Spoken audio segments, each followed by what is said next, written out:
kami juga membangun komunikasi dengan Amin karena merasakan hal yang sama.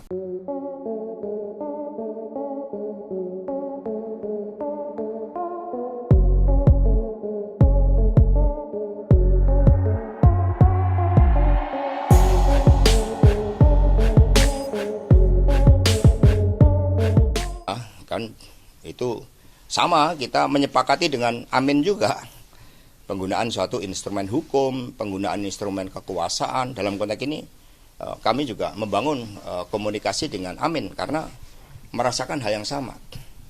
Sehingga inilah yang kemudian kami luruskan supaya demokrasi berada pada koridornya.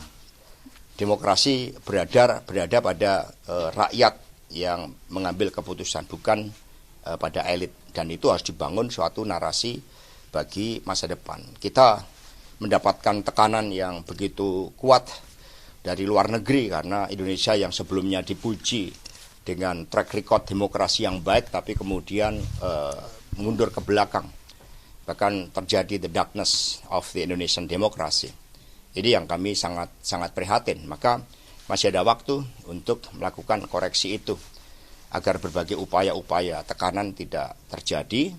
Dan ketika tekanan itu makin masif, yang terjadi adalah suatu counter action berupa gerakan rakyat.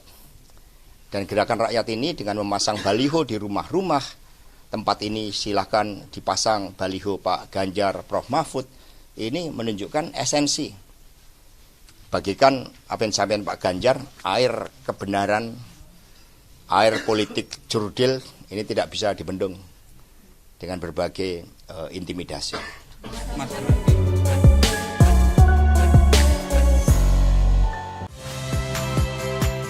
Saya Niluh Puspa. Saksikan program-program Kompas TV melalui siaran digital, pay TV, dan media streaming lainnya.